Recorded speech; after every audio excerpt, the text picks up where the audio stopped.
Hello, ladies and gentlemen, and anyone anywhere above or in between. My name is Virginia, and I am not dead. Yay! Yay not being dead. Before, we talk about anything else, I want to apologize profusely for not uploading a video for, what has it been? 2 centuries? Something like that? I could make 1,000 excuses for why I haven't been uploading, and I probably will, make a few every now and then throughout this video, but you know what they say about excuses. Something about butts. Anyway, I wanted to take a quick second before I jump into the build that's already happening to thank you guys for actually reaching out to me and asking me to make more videos. I legit didn't realize anyone, cared or, really watched them. I knew that people saw my videos because I could see their reviews happening, but I didn't realize people actually wanted them, if that makes sense. So it really made me super happy to hear people asking me for more content. And even though it was just a few people asking me to do something is pretty much enough for me to do anything, let's be real. So thank you a million times for reaching out, and for anyone watching, even after I fell off the face of the planet for a little while. You guys are the best, and I legitimately love you. And, I'm one of those people that, I go all in when I find something that I love or that I'm good at.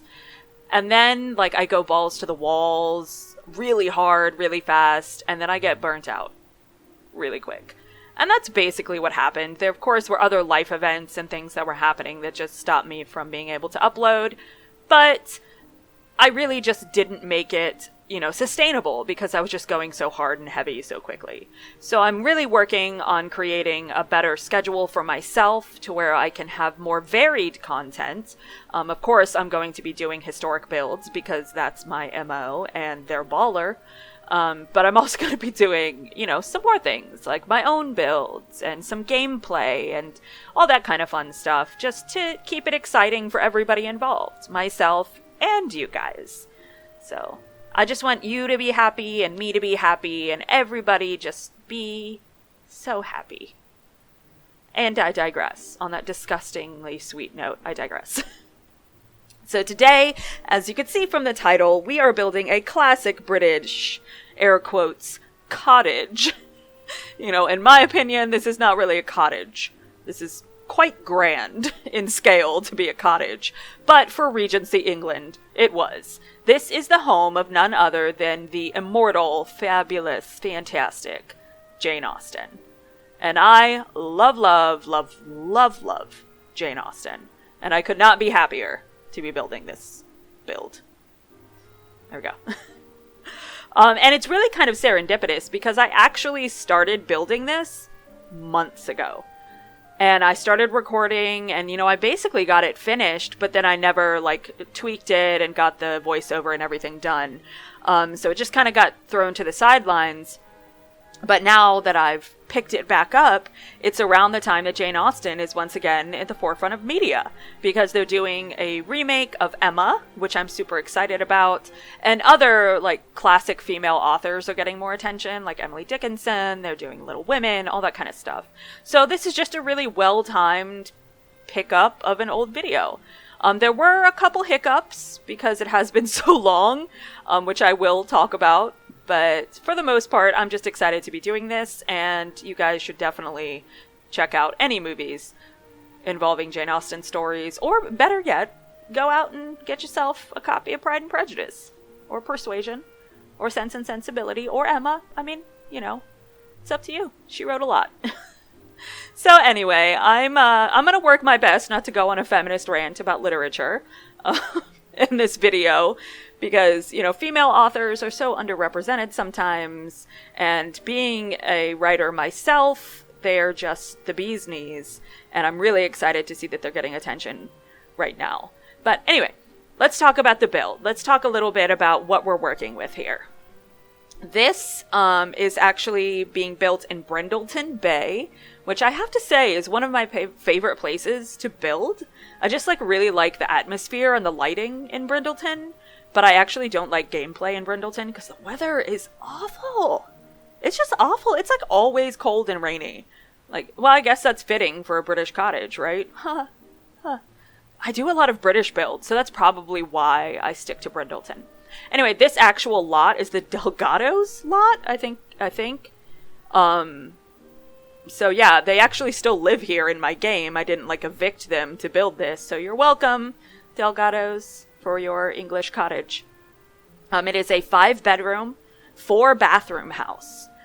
And in the real life Chawton Cottage, which is the actual name of this place, is part of a really grand big estate, but I was not trying to live that life. I was not trying to make myself a little village. I did not have that inside me. So I just stuck to this main house because this is where Jane lived.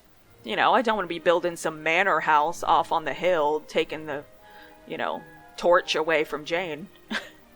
So as you can see here, I'm working on the outside of the build. I'm working on some of the landscaping, which I have to note that because I did start this build months ago, I actually had to go in and redo a lot of it because I uploaded the build half finished.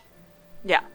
I didn't upload the finished build for some reason. Even though I had footage of myself building it, I didn't actually have the building itself. And I think that what I had in my head was that I had it in a saved file. I'm one of those simmers that has multiple save files. I don't just create sims within the same save. I just don't like my sims to interact with each other. It throws off my immersion, I guess. I don't know. So I'll have a dozen or so save files, your legacy one, your this family, your actor, your vampire game, they're all separate. So I think that I had this saved in one of those, but I went through and cleaned out my saves to where I was down to 4 or 5 of them, and I probably deleted it because I'm stupid. But, so you will see from the beginning of the video towards the end of the video that the landscaping especially is going to change a little bit. I think I did a better job the second go around, but it's not exactly the same. So that's the reason for that kind of dichotomy. So I did skip over the floor plan, and I really didn't want to. I didn't want to skip over it because I know from interacting with the Sims community online that a lot of people have trouble with floor plans. I did too for a really, really long time, and I still struggle with it sometimes. The floor plans in this change a couple times, but I just couldn't realistically keep the floor plan in this and have it a watchable length because it took me a while to do. And I decided that what I'm going to do moving forward is any build that I do that's just my personal build, I'm going to show the floor plans and talk a little bit about where I got that inspiration from, where I get resources of different examples of floor plans and stuff like that. So yeah. Anyway, enough about floor plans. So one thing I did want to note before we jump into a little history about Jane Austen is these style, old 1800s style English homes have so many rooms that didn't really have a purpose. So you'll see there's actually kind of 3 living rooms almost, because there's the parlor, there's the lounge, there's the guest whatever, there's the tea room. It's all too much. So if you are going to download this house, which of course, all of my builds, it will be uploaded to the gallery. ItsLoolyLoo, just like my channel name. That's my gallery name. And which is my dog, by the way. That's where that name comes from. Her name is Lulu, and I call her LoolyLoo. But, anyway, if you do want to play in this game, it doesn't have any amenities of, like, it doesn't have computers. It doesn't, all of the lights look like they belong in your grandma's house. Because they do.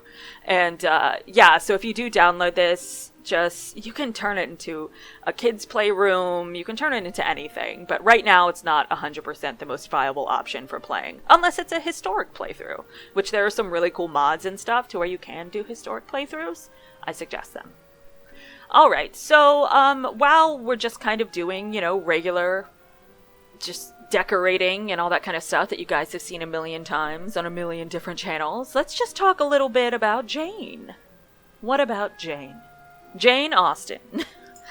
In a biographical sense, talking about Jane Austen is kind of difficult, because it turns out, like, after she became kind of famous, her family decided to do a cleaning of her letters and correspondence and things like that to give her this squeaky clean, kind of perfect English woman image. They wanted her to be that archetype of a woman that wanted nothing more than to serve her family, which was not the truth. But, so, we don't have a lot of records of exactly what Jane was like, other than her writing and what she represented of herself. And we can really tell a lot from that writing, so it's not too bad. So, anyway, Jane was born on December 6th of 1775, which was a year before the American Revolutionary War. So that kind of tells you how long ago this was. Her father was a rector of the Anglican church in their village, and her mother was, of course, like all women were, a stay-at-home mom. Jane had 5 brothers and 1 sister. Though I did learn that one of her brothers, whose name was George, was actually developmentally disabled. Some people say he was deaf and blind, and that he was prone to seizures, and they basically carted him off to, like, a sanatorium, so Jane didn't really know him very well, which is really sad. Back in the day, if you weren't able-bodied or, like, neurotypical, they just, like, shoved you in a corner, because that's healthy. No, that's not healthy. It's awful. It's gross, is what it is. But sadly, that happened to Jane's brother George. And the family was actually pretty liberal for the time, meaning that they, like, were open to new ideas. And they were open to new and different types of people. They were known for inviting, like, travelers and, like, artists and people to just come to their house and stay. So Jane got, like, really interesting immersion into different types of people that, like, normal Regency era little girls would not necessarily have had a chance to do. And Jane was formally educated along with her sister Cassandra, which was a pretty big deal for girls in those days. But up until about 1786, when Jane was about 11, the cost of the schooling of all of the kids got to be too much, so the girls were pulled out of school. But luckily, Jane was still dedicated to education and learning, and her brothers and father also did their best to make sure that the girls, remained consistently studying and learning and things. And Jane actually wrote her first little plays and books at the age of 11, and she would perform them for her family. So that's really cute. And her first full-length novel, which she wrote a little bit later, it was somewhere around 1796, but no one's 100% sure. But it was called Eleanor and Marianne, and it was said to be the inspiration for what would later become Sense and Sensibility. Yes. Then after that, Jane began work on a novel she called First Impressions, and that would actually later become Pride and Prejudice. Yes. Yes, Pride and Prejudice. Jane actually tried to get another book, not Pride and Prejudice, published first, which was called Susan at the time, but later called Northanger Abbey. If anyone knows Jane, hell yeah. And she was paid £10 by a publisher for the rights to the book, but it never actually ended up getting made. So she bought it back in 1816. She was like, give me that book back. I'll publish it myself. Anyway, it was in 1802 that Jane received her one and only marriage proposal. It was by a man whose name was Harris Bigwither, who, according to outside sources, was a rather unattractive, not likable kind of guy. And Jane accepted him because that's what you did, and she didn't want to become a burden on her family, you know, by being an old maid. Ugh, so gross. Anyway, but she kind of realized that was a huge mistake because he was just kind of a giant douche. And so she broke off the engagement, and no one was really surprised. But in 1805, her father died. And that left her mother, and her sister in a very precarious place. Because at that time in Regency England, women had nothing. You couldn't own property, you couldn't inherit, you were basically left to the wolves if you didn't have a man caring for you. But luckily, they did have a man. You know, they had a knight in shining armor to come out of the hills, and that was her brother, Edward, who offered his family, his poor destitute female relatives, Chawton Cottage, which is what we're building right now. I'm going to take a quick break from our history lesson because I want to talk about how I'm decorating the upstairs here. So that first room that we were doing, that like white, very clean, is inspired by pictures I've seen of Jane's room as it is today. So it's very light and airy. The whole kind of house has a very light feel to it. But then when it came to the rest of the house, I wasn't 100% sure what to do. And I know that she lived with her sister and her mother, but like I don't know anything about them really. So I decided that I was going to go ahead and decorate the house as if it was Pride and Prejudice. So that dark room with the blue on the walls is for Mary. And then the room with the 2 pink double beds is, of course, Lydia and Kitty.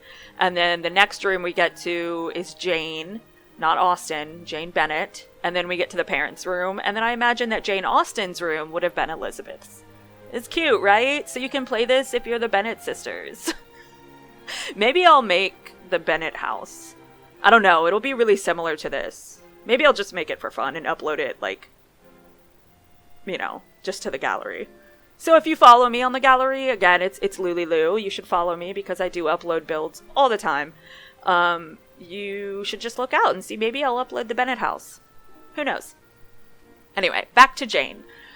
Let's see. During her time at Chawton Cottage, the house in question here, Jane wrote and published her 4 most well-known and beloved works. The first novel was... what